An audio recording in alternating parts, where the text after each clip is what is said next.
everyone, my name is Valencia, and today I want to talk to you guys about my fibroid journey. And it has definitely been a journey. So in 2020, I noticed that my periods got a little heavier. My periods always been trash, but heavier bleeding, cramps to another level, headaches, the whole nine, right? So my friend recommended me to her doctor just to see what was going on. Went to the doctor. I was diagnosed with fibroids. Yay.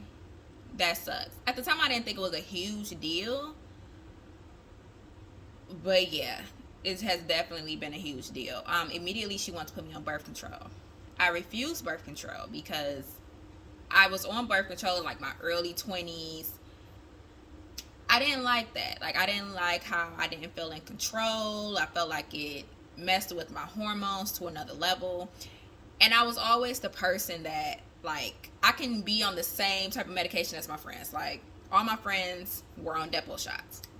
I'm like, okay, let me try the Depo, whatever. Late teens, early 20s. They all stopped bleeding. Meanwhile, I'm bleeding like crazy. Crazy. That's why I had to get on birth control pills to regulate the bleeding from the other birth control. And it was a lot. So I was on birth control pills for like a few years. But like I said, I didn't like how I didn't feel in control. I don't like that.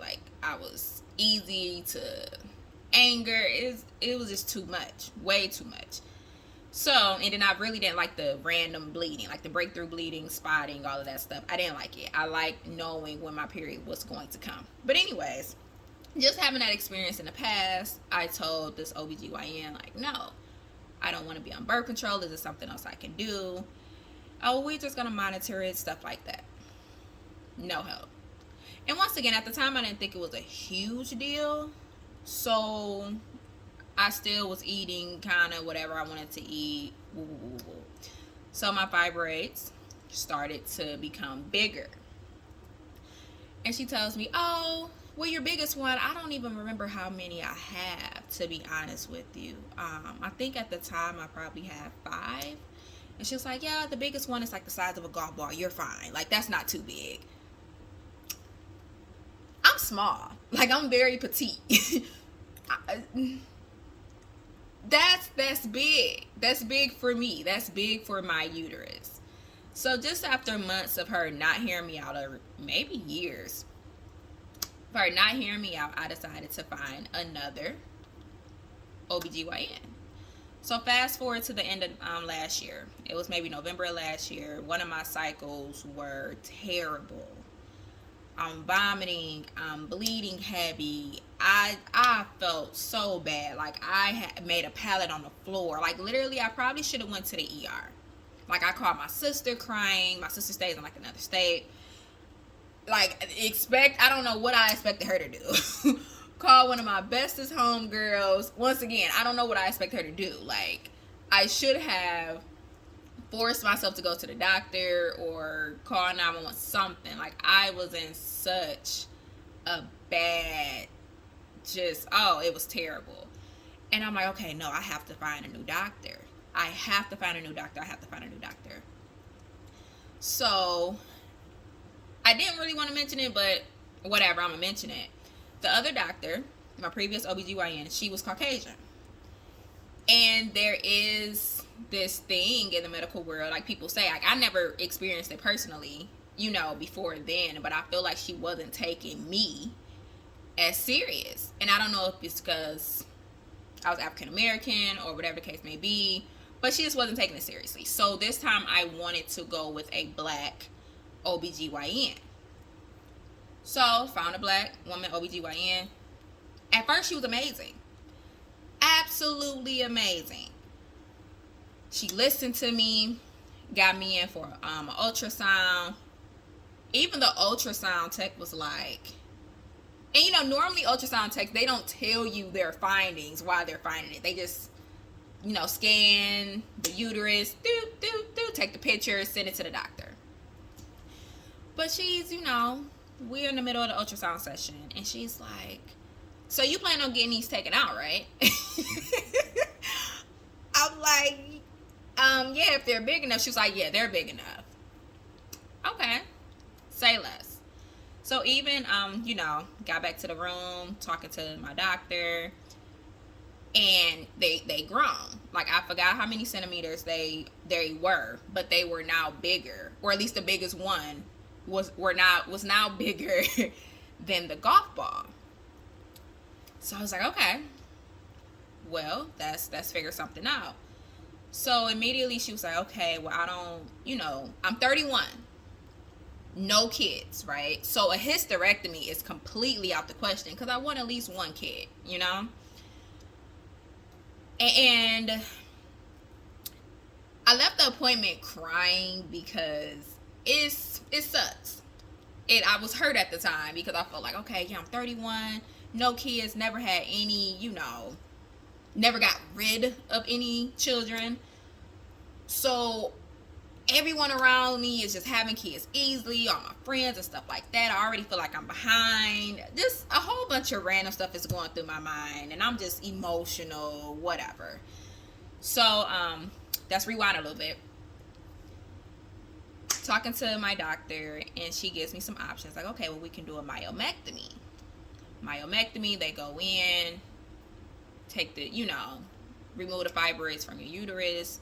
It's multiple different ways they can do it, but she determined that since I have so many, she wasn't going to be able to do like the easier recovery way. I forgot what it's called, like laseroscopic way. Don't mind me. I completely messed up that word. But she had to do it in a more invasive way, which is with a C-section cut. Like, she was literally going to have to go in and remove the fibroids from my uterus because of how many I had and how big they were. She literally told me that my uterus was the size of a 5-month-old pregnant woman. Not 5-month-old. 5-month pregnant woman without the baby inside, if that makes any sense. So it's like it's as if I was 5 months pregnant but with no baby. Like, that's how much my uterus has expanded, right? So fast forward to when I was in the car leaving my appointment, was crying and stuff like that. So I'm trying to weigh my options, and she put me on, she understood that I didn't want to be on birth control. So she gave me some type of pills that was supposed to help me clot. Because she was like, well, first things first, we have to get your iron up. You bleed so much during your cycle. It's no way we can perform the surgery with how low your iron levels are. That's just asking for a blood transfusion. Understood. I'm not huge on medication. Like, I hate them. But at this point, I was willing to try anything. So I took the clotting medication. I was supposed to take it like the first 3 days of my cycle. 3 days, first 3 days of my cycle. Well, 3 times a day. 3 times a day, first 3 days of my cycle. Okay, that's fine, cool. It didn't work. 2 periods went by. Bleeding was still heavy. Remind you, I also noticed that, like, alcohol, even wine, beer, whatever, any type of alcohol and caffeine. I've never been big on caffeine, like, not a coffee drinker, but occasionally I'll drink a Red Bull, which is fucking terrible for your body. But anyways, caffeine and alcohol makes my cycles worse. So completely cut those out, especially during the times I was on my cycle at this time, right? So yeah, the clotting medication didn't work. Okay, well, Valencia, I know you don't want to be on birth control, but let's just try these progesterone pills. Okay, that's fine. The progesterone pills was supposed to stop my cycle. It was 5 milligrams. So I did the research, and it was conflicting reviews. But once again, at this point, I'm willing to try anything. This was in late January, early February of this year, 2023. When I say bleeding like crazy. It brought my period on a whole week earlier. Bleeding, bleeding, bleeding. And when I say the heaviness, it was worse than my regular bad periods, which is saying something. Like, I couldn't go to work. I went to work one day and I'm like, I thought it was gonna be okay. I'm like, I gotta go to work, I'll be good. No, I'm crying at work because the more bleeding I'm doing, the more cramping I'm doing. Just, it's a lot. It was a lot, and I had to go home that day. Like, I was just crying. Like, I was in so much pain, and I got in contact with the doctor. Oh, well, maybe the dosage isn't high enough. So, double up, take 2 pills. It was like a random Monday. Double up on the pills or whatever. So, instead of just taking 1 pill, take 2 pills. And I'm going to call you Wednesday to, follow up. Never followed up. Nothing. I don't know if I mentioned, but I already had scheduled a surgery date for April 4th. It's supposed to be April 4th. Been going through the motions of, talking to my job about, being off for a little bit, being off for 6 weeks, because the recovery period is about 6 weeks. It's like literally having a C-section, but without the baby. So it was a few things that just really started to rub me the wrong way with this particular doctor. One, I already been going against what I wanted to do. Like, I didn't want to take, just random medications and stuff like that. But I was doing it because I really wanted to get this surgery. I feel like, okay, get the surgery. And even though I know the fibroids can grow back, my mindset, get them taken off, get the fibroids removed, and start over, start fresh, work on them not growing back. And especially them not growing back as large as they are. But no, if I'm bleeding like crazy, I call you, you just tell me, oh, just double up on the pills, you'll be fine. I'm going to call you back Wednesday to see how that works for you, and you never call back. No, I no longer trust you. Remind you, they were supposed to send an order in to another hospital so I can start getting iron infusions. Never did. I don't really know if it was the doctor in particular or just her staff, but the communication was absolutely terrible. And I understand that I'm not the only patient, but if I'm going to allow you to do surgery on me, I need better communication. I need you to I need your staff to act like they care. And that's not what I got at all. And especially since I don't have children yet, I don't want anybody going inside, okay, well, and I already got to sign a waiver. If something happens, and then we got to take the whole thing out. No, absolutely not. Absolutely not. So I ended up calling the scheduler, and I told her that I wanted to cancel my surgery. She gave me a hard time trying to cancel my surgery. Well, I'm going to talk to the doctor first because you should at least give her is there a reason why? I'm like, no, I just want to go like a different route. I want to try a different route. Oh, excuse me. And so she's just trying to convince me otherwise. Well, I'm not going to take you off the schedule. I'm going to talk to the doctor first because I just want to make sure. Like, if I'm telling you that I don't want the surgery anymore, okay, whatever. You got to go through protocol. Go through the proper protocol. Whatever. So once again, doctor never contacted me because even the contactor or the scheduler was like, I'm going to have the doctor call you. Woo, woo, woo. Doctor never called me. She just canceled the surgery. Cool. That's fine. So when I say this search for a new doctor has been something different because I guess I'm assuming that after COVID, everything is still booked. I have an appointment for September 20th or September 20 something. That's how far out it is of this year to see a doctor. And I just made the appointment. Like, yes, it's super far out, but let me just make the appointment, get it out the way. But before then, I am really trying to do better with my eating. Like, I already don't eat red meat, I don't eat pork or anything like that. And I started to go like a more natural way. So Crystal Alkaline Doula, I'll post the link below. But she's amazing. She has a website, different herb blends and stuff like that that's supposed to help. Like, when she has gotten women pregnant. Her herbs are just very, very, very powerful, and they may help with a lot of health things. So I had the Fibroid Fighter like before. Like, she has a Fibroid Fighter collection, so I had it before, but I was not consistent because I think the period after I was taking it, my period was stronger, it was worse or whatever.